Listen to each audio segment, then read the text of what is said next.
Hello, everybody. Welcome to another live stream here from AutoCrit. Today we have a really fun topic. We're going to talk about historical fiction mistakes, things that you can do when writing historical fiction that you really should stop. Don't do it anymore.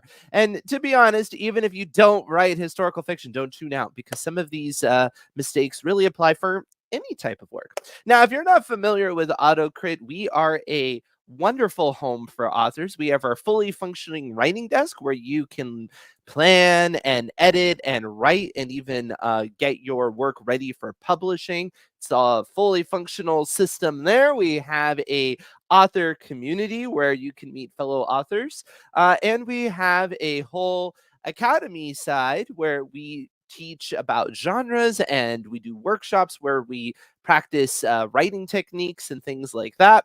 And this is a little preview of that side of us because to tie into a really great new historical fiction course we have beginning this evening, I thought it would be fun for me to go ahead and share some of the mistakes that I typically see. Now, the actual course is going to be taught by somebody else. We have a best-selling historical fiction author there, so certainly check that out. But I thought, again, it's a great topic.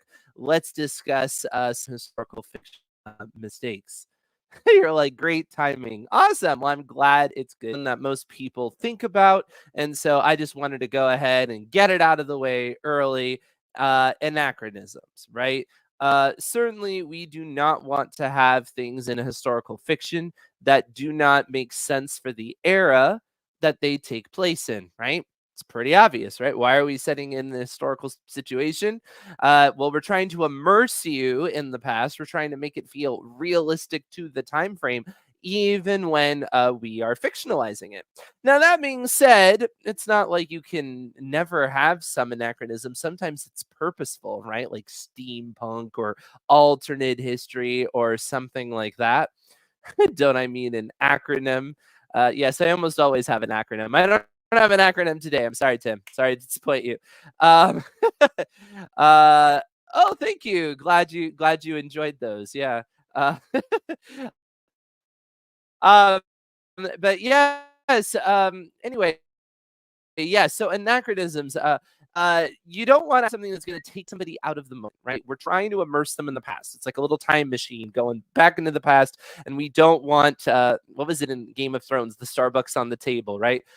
We really would like to avoid things like that or any little details because the problem is people are looking out for that. It's the same kind of thing that happens if you do a police procedural and you're getting the police procedures wrong. Well, solving the mystery, right? People are going to hit you on that. If you do something and you're like, this is historical fiction, this isn't like a fantasy, this isn't silly, this is historical fiction, and you have that kind of those kind of mistakes, people are going to go after you. It is an easy way to get some hate reviews on Amazon, even if your story is solid. So do be careful about this. It is pretty obvious though, so we're going to move on.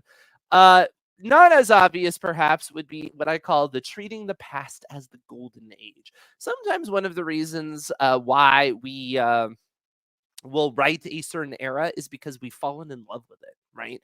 It's an era that maybe we wish we actually lived in. We think it's a better time or a more interesting time, or we've just become sort of obsessed with it. One issue with that is if you treat that era as though it was like the golden age, you can end up with a very flat rendering of that time in history, right? You can end up with a look at it from the rose colored glasses and everything is great, and you miss out on conflict because things were wrong in every era, right? Maybe you think certain things about that era were better in some ways, but they certainly weren't better in all ways. And so you really do need to consider what was flawed about that time just as much as what makes it interesting, exciting, fun, all of those things, right? You're attracted to it for various reasons. Sure. And even in the same reason. So, like, imagine you're really attracted to an era where you really love the clothing, but then you want to ask yourself, All right. So, what are some of the ramifications of the clothing? Was it very difficult to wear? Was it annoying to deal with? Was it, we're in our modern era where it used to be very casual and comfort? How much did discomfort actually play into the way that they would have to present themselves in public, and things like that? So you do want to be cautious about that. Now, on the other hand, you don't necessarily want to go the other direction, and be overly harsh either. Why are you doing it in the first place? Probably because you're interested, right? And you like it. And you also have to be careful about violating audience expectations. Now, this is where you can rub against that anachronism, because there is the actual truth of the history and the time frame, and then there is the audience expectation of the history and the time frame. And historical fiction authors will tell you sometimes they cannot include information because people will not accept it. It's not that it's not accurate, but they don't actually know history well enough to realize that that is a possibility for your story, right? And so you have to be careful when you violate the audience expectations, because they're going to point it out as a mistake when it's not one. And so there are ways around this. One is that you can explore it enough so that you can make it clear to the audience that no, in fact, I do know what I'm talking about. This did exist back then, or something like that. But the other thing that you can do, of course, is just avoid it. And it's tough. I mean, one I can think of this in the movie realm. In the movie realm, the Foley artists, the sound artists, whenever somebody pulls a sword, what do you hear? Zing! Everybody who knows anything about swords know that's exactly what you wouldn't want to happen, because if every time you pull out a sword there's friction, you're hurting the sword. And in real life, when they actually draw a sword, there's no sound at all. But what would happen if you made a movie and they pulled it out and there was no sound? You'd be like, well, that's a prop sword. Well, it's fake because it doesn't make any noise. It doesn't have any resonance to it. So it's silly, but it's an audience expectation. And so unfortunately, there's not an awful lot that you can do about that sometimes. Sometimes you do actually have to give the audience what they want, even when it's not real. Another thing you have to be careful about is just the kind of on the nose. So an example I can think of this is I think his name is Peter Stone. I apologize. The book writer for 1776, a musical on Broadway. It's great. It's a great dramatization of the adoption of the Declaration of Independence. But anyway, one of the things that happens in that show is they have to make changes to it, regarding the slavery issue. And then John Adams actually said, well, there will be a war about this in 100 years. And they're like, we couldn't put that in the show, because if we put that in the show, the audience would be like, uh-huh, yeah, right. Well, of course he knows that because we know that. But he actually did say it at the time. He was a pretty astute person. And so he knew that that sort of thing would, in fact, happen. But because it seems way too on the nose and obvious, they didn't put it in the show. And I think that was smart because, again, it would violate the audience expectation that somebody could be that that astute, that prophetic about what would happen. It seems way too convenient. Okay, let's move on. Presentism. Yeah, the idea that we are going to take our present selves and put them in the past. This is not great because no, attitudes in the past were very different. Now, do we really know how people thought about the past? Well, I mean, this might sound a little controversial. I hope it wouldn't be, but I mean, historians can guess, they can surmise, they can look at documents, they can look at things and that and whatnot. But there's things like survivor bias in what remains. There is popularity bias in what is duplicated more often, and things like that. I mean, imagine somebody looking back at now and they're saying, I'm going to figure out what the general attitudes were for the everyday person based on what's most popular on YouTube. It might help you a little bit and it might get you directionally correct, but there's plenty of exceptions to that, right? And so I'm not suggesting that you have to do the research, go with the most average, typical representation of thought in the past. There were people that were always progressive. There were people that were against the grain or whatever than that. But where it becomes a problem and it really becomes anachronistic is if you have people that seem to think exactly the same way that people do now about a whole host of issues, even though it's in the past.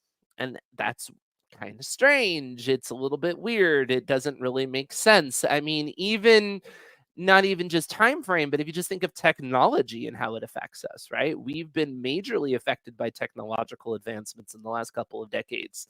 And so, yeah, if you don't have access to like, endless information through your phone, that's going to change how you think about some things now, isn't it? So, something to keep in mind. I'm not saying that people don't think about this when they write about the past, but I think sometimes they do just sort of write a 2024 person in 17th century garb and not really think about how different they might even view the world and things like that. And of course, that can become a little bit tricky because if you end up with somebody too foreign from the audience from a moral perspective, you could end up with a very off-putting main character. But on the other hand, accuracy. Let's get back to the audience expectations sort of things too. And it gets into things like stereotypes, right? It's very easy to flatten the past and be like, well, the people in this era in this region were X, and the people in this era in this region were Y. And no, that's not great. I mean, that's the same kind of problem you have when you write like fantasy and you're like all the orcs think the same and all the werewolves think the same and the people in this kingdom think the same. Like that's not very interesting or very compelling, right? There of course would be a variety of opinions, variety of personality types in any era. And you also want to be cautious of the things that people naturally assume about the area because first of all, a lot of it is wrong. We have so many historical stereotypes that are just incorrect, like the horned helmets or the buckled shoes or things like that. Things that people just associate that are not right. But on the other hand, well, and not only are they wrong, but like I said, you just rob yourself of the color and the vibrancy if you do it. And it's also boring if you just do the obvious, right? If it's like, I'm going to tell a story about this era, it's like, what are the top 10 things that I naturally assume about the era? You may want to write those down and not really talk about them much. Or maybe you go into more depth because of your research and you expose, okay, you know this about that era, but did you know this extra element about that era? Because otherwise, it's a little boring, right? And if the whole idea is to immerse ourselves into an era that we don't currently live in, there's an exploration involved there. There's a discovery involved there. So give people some information that perhaps they wouldn't naturally assume. And this gets to my next point, which is cram too much research in. Don't forget, this is not a research paper. This is, in fact, trying to be a story. This is a fictional account.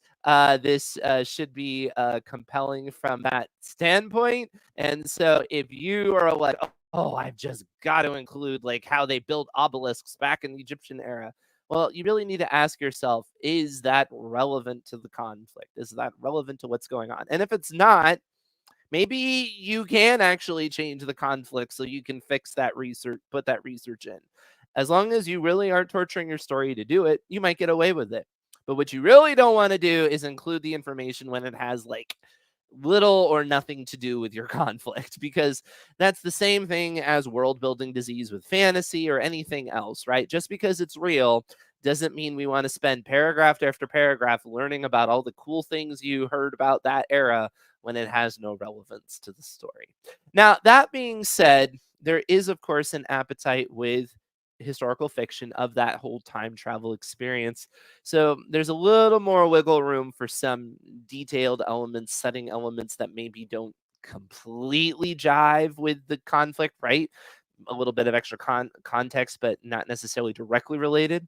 But just be very cautious. Technically, all the audience ever needs is what is going to be included in the conflict. So if you're ever kind of not sure what to include, you can start there. That's the bare minimum. That doesn't have to, you don't have to cut it down to the bone necessarily, but just be cautious about too much fat or you'll have a bloated book.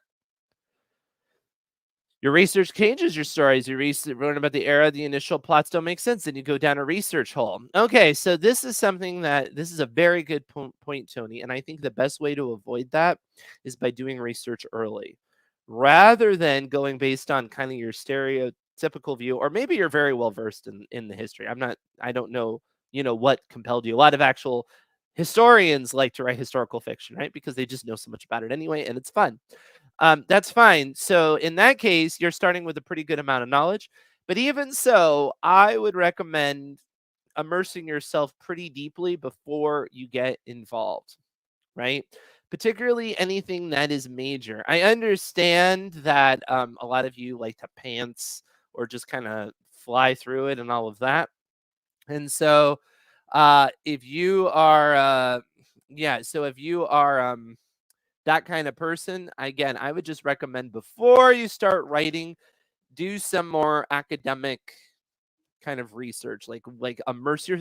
This isn't about you outlining your story. This is just about, okay, let's just think about this era in a deeper way than maybe I have before. Because hopefully, if you do that, you'll avoid some major twists or problems where it's like they didn't have that entire element back then. They didn't have that technology that ruins my whole plot, and things like that. Now, this is a world building disease problem that if when you get into the research, you do eventually need to stop. And so this is true, and you probably will still come across things as you're writing, but be cautious. Definitely go in. It's better if the other good thing too about research in advance is that you will find opportunities for conflict that you didn't see otherwise. Now, info dumping is not quite the same thing as what I was just addressing. I'm assuming there's information that you need the audience to understand, again, in order to understand the conflict. Just be very careful at the level of which you do this. It's very easy in historical fiction because everything is in a foreign land, as it were, because it's another era that you just want to dump, dump, dump, dump. You just want to explain everything, and it bogs down the story. So think, first of all, the basic rule of writing, which is show, don't tell, or as we like to say around autocrat, dramatize, don't summarize, right? So instead of telling me how miserable it was to work out, in the fields or whatever, show it to me. Have somebody working out in the fields and going through all that, or how meticulous it was to build this this material that they're doing, or the difficulty it was in some task that maybe now we would take for granted. Again, don't tell me it was a really hard thing to do that. Show it to me. Have the character doing it. Dramatize it in the scene, and things like that. Here's a good question. How can we write about someone in history or even based on a historical person's life without getting into legal issues? You change the names and hope for the best. Well, in terms of legalities, I'm not a lawyer. Just putting it out there. But generally speaking, if the person is long since deceased, there's not much that they can do. There's not really going to be damages if you talk about them. I mean, I suppose you could say, well, if you write disparaging things about somebody, it might affect like their museum or something that's currently in operation. But that's not really something anybody can get onto you for. Now, if they have current things that somebody could feel would be affected, then yes, you'll run into a problem. So, like, for example, if you're writing about a famous rock star and their library is still under copyright, and you might affect the value of the copyright because you're going to write some historical fiction that's going to make them look like a terrible person, then they might be able to get onto you. But I mean, granted, you are going to be saying it's a work of fiction. And when you become a public figure, you're kind of fair game, but it does get a little bit fuzzy. So what I would say is, again, I'm not a lawyer, but do try to consider whether or not you want to do the whole changing the names thing if it's anything semi-contemporary, right? Like anything in the last 50, 60, 75 years, I'd be cautious about that. If it's more than that, I mean, obviously, Abraham Lincoln Vampire Hunter, nobody bothered them about it. It was fun, it was silly, and it's not like the estate of Abraham. I mean, I'm not sure if the estate of Abraham Lincoln has a statement about it, like about how they feel about it, but they certainly didn't have a legal standing to do anything about it, because no, it's long since gone. Public figure, totally okay. What about historical places? Can you have an event at the Metropolitan Museum of Art without getting permission from the Met to do that? Um, I'd have to get back to you on that specifically. Again, I think the concern would be if you present it in a way that they feel could harm their brand or something like that. But I'll be, yeah, I mean, I will say with something like this too. Again, I'm not a lawyer, but one reason to avoid it is that, there are now basically just algorithms that look for this sort of stuff. And sometimes what will happen is they'll flag something, they'll see it on YouTube, they'll hear somebody talking about it, they'll see it on Amazon or whatever, however they work. And then immediately, the company will get some sort of cease and desist. And if you're just a small potatoes, generally they'll just drop you and there's not much you can do about it, even if there really is an illegal standing, right? And so for that reason, a lot of people do tread cautiously with just about anything that is contemporary that somebody could get upset about. Certainly there are brands that people can totally get you for. One of the things is if they have a trademark for written material, which a lot of people do. You might not think so, but even a company like Chick-fil-A, we've been to Chick-fil-A and we've gotten books from Chick-fil-A about Chick-fil-A. That means I mean, I'd have to look it up, but I bet they have the trademark for Chick-fil-A in a book, which means if you write Chick-fil-A in a book, technically you might be against what they do, and so they could potentially you know do something about that. But again, different companies are going to handle different ways, and again, I'm not a lawyer.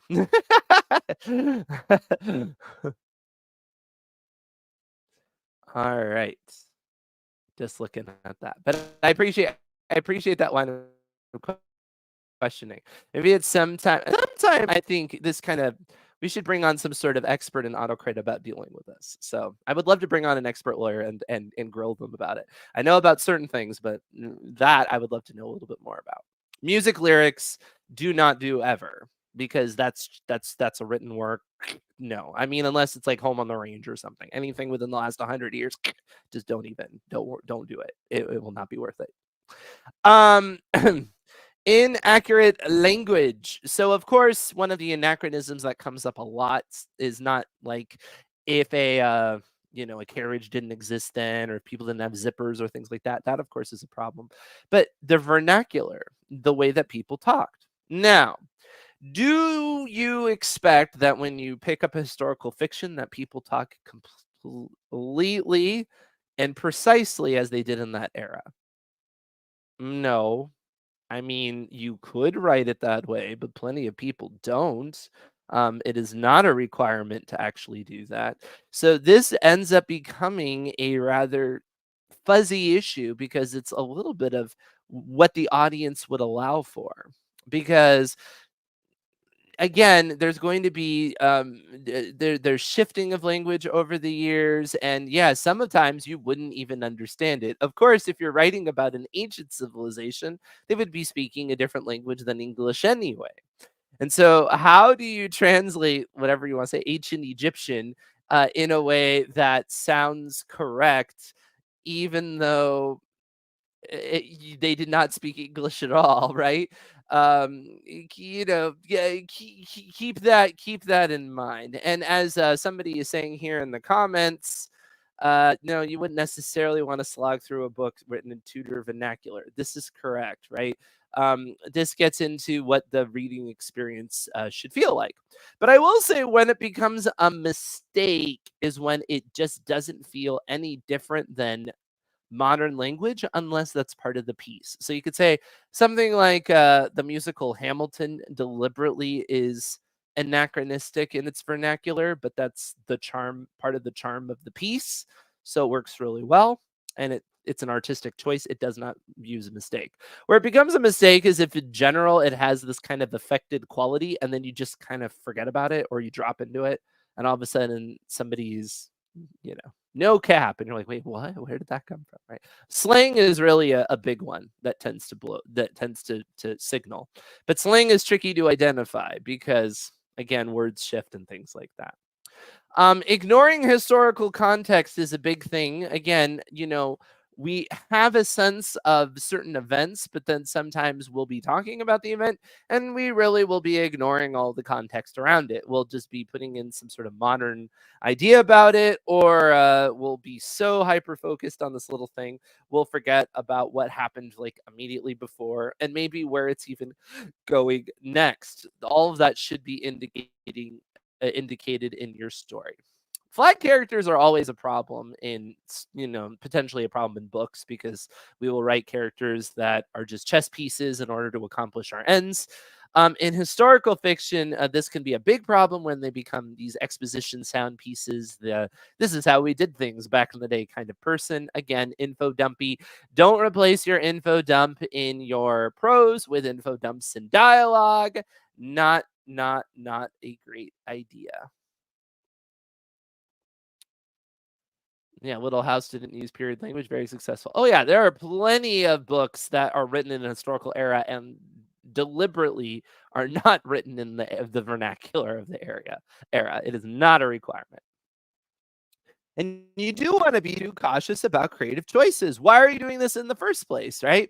Maybe you're doing it in order to fully immerse the audience in history, and it's only fiction in that you are writing sentences that are, you're writing dialogue that you weren't a party to. You making up a character so that you have a first person POV in a wonderful event. And so you really don't want to change at all what the actual history is. You are trying to portray the history as it was. You can think of something like the movie Dunkirk or something like that, right? It's not super creative from the standpoint of he was trying to be pretty close to what actually occurred, but on the other hand, he had to be creative in the way that he told it, right? Now, but there is no requirement of this, right? There are possibilities that you can be quite creative, and again, you don't have to flatten everybody in the era. You don't have to flatten everything. And there's even subgenres like alternate history, like Abraham Lincoln Vampire Hunter, where you can have a whole lot of fun. And why are we in the historical era? Because it's fun and it's because it's interesting. It's not trying to be so much of an academic exercise, right? Um, there's also possibilities too of small tweaks that can make a big difference that can really help. So getting back to 1776, the musical. The way that the musical presents the writing of the Declaration of Independence is highly inaccurate in that the and it's for a good reason. The writers wanted to create suspense about getting a piece of paper written, right? Like a document written. It was a very difficult task. They're like, how do you dramatize that? People thought they were nuts.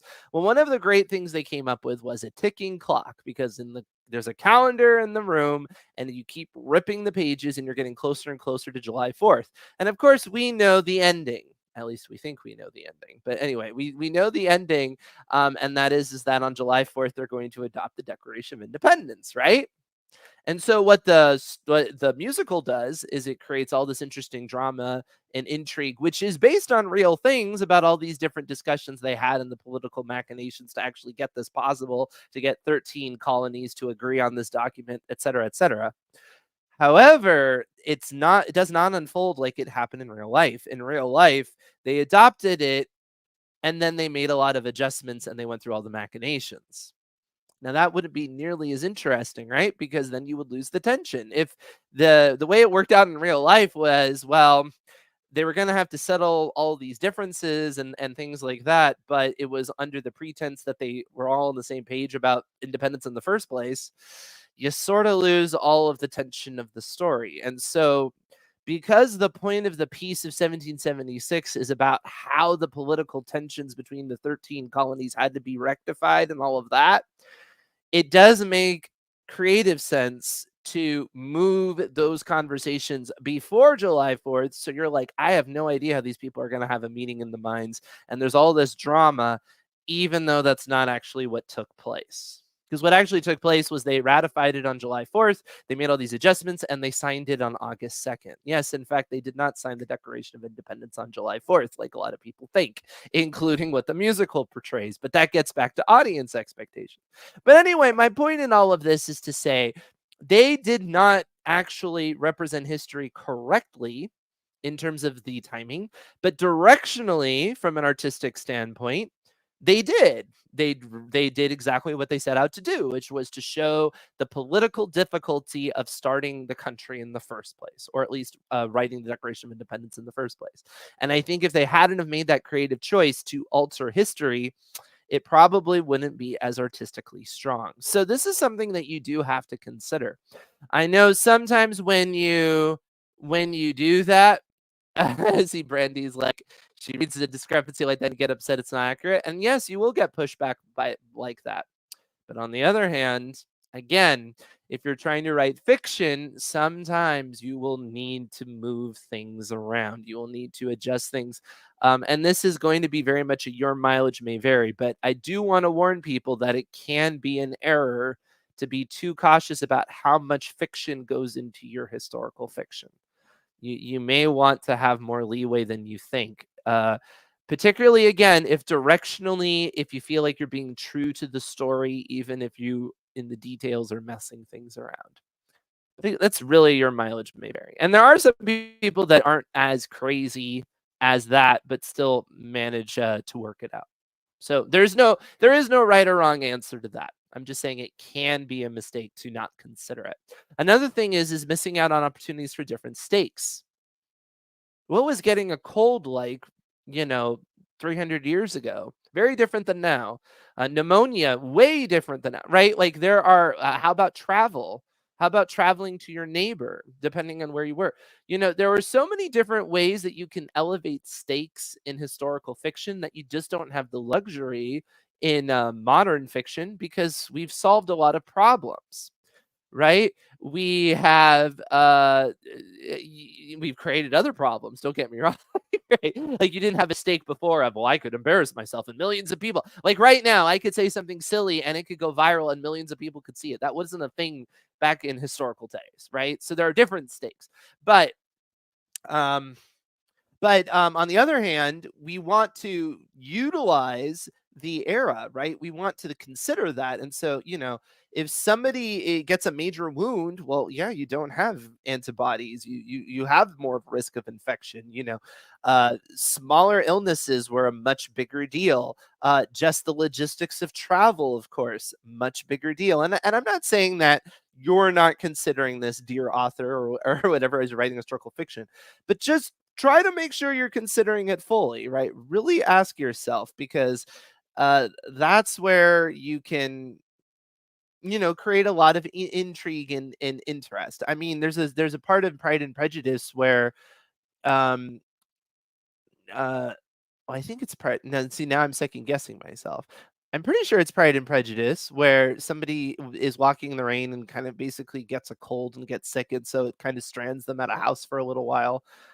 Because just logistically to go back to the other house is enough of a journey. This is the sort of thing that wouldn't be an issue now. You would just travel back. You'd be like, okay, whatever. It's a quick drive, right?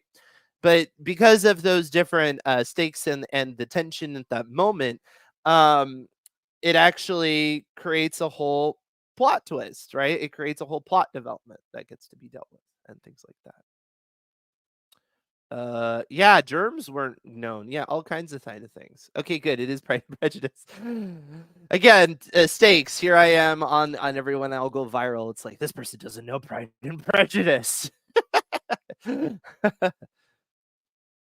was thought that elements could make you sick. Oh yeah, I mean, it was like George Washington, they did the whole bloodletting thing, and he was the most famous person in the country at the time, and that was the procedure they did, right? Yeah, crazy stuff.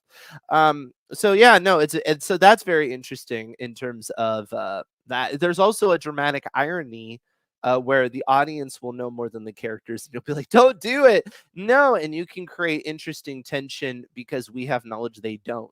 We know what the outcome of doing certain things are, like even germs, right? We're like, you need to you wash your hands, you need to isolate this person.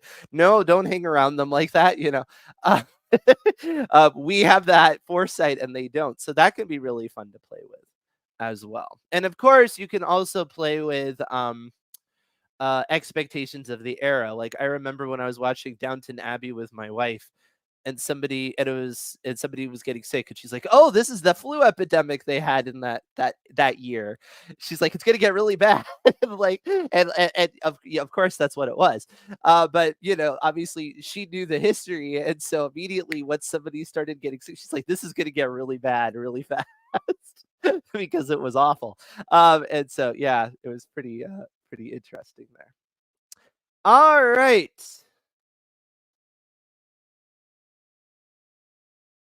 So, yes, so those were just some overviews of some historical fiction mistakes. As I said, we have a wonderful historical fiction course that's actually beginning this evening. Hopefully somebody can pop that a link there in the chat. Actually, I can do that. Hold on. It's like I thought I had it. Doo. So you can always check that out. It is going to be taught by best-selling author Kat Campbell. And yeah, that's going to be really fun. 4 weeks of live sessions. But we have other events too in AutoCrit. For those of you who are AutoCrit Pro members, we have a horror club tomorrow. And so if you want to brush up on your thrilling, chilling skills, or you just like to write frightening scenes, that's a great place to hang out. We have our Midnight Sprinters Unite. Whoop, whoop. So if you like to write in the middle of the night, you can go ahead and join them for their little writing sprint. And that's going to be on Thursday. Is there a group for historical fiction in the community? I believe so, but if there isn't, we can certainly arrange one. Developmental editing on for AutoCrit 101. That is the topic on Saturday. So Catherine will be going over the basics of developmental editing, and specifically the tools that AutoCrit in the writer's desk help you with that. And if you didn't get a chance to look at it, we actually are showing those on our channel as well, because this is an open event for anybody. You don't have to be a pro member. So if you want to come and actually ask questions, feel free to come in on Saturday. Or you can always check out the replay. We'll be putting it up on YouTube on Saturday as well.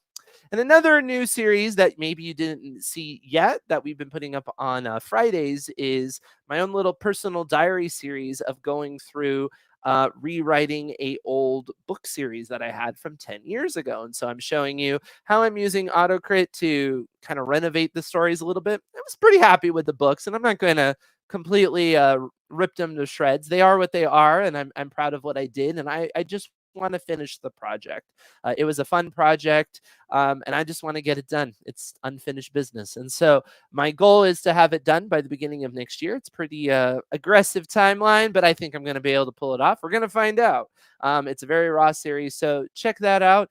If you want to get notified, subscribe, hit the bell. You'll get that little notification when we put up new videos.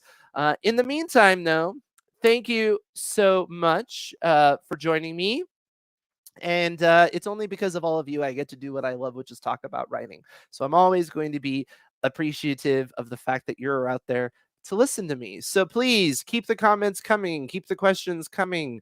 Let us know what you would like to see. I've been so floored by the reaction to my little diary series. I think it's been a lot of fun for you to kind of see me my natural habitat, so to speak, right? It is very fun. So we'll continue to do all of this, and I will see you around AutoCrit. Thank you so much, everyone. You have a great day.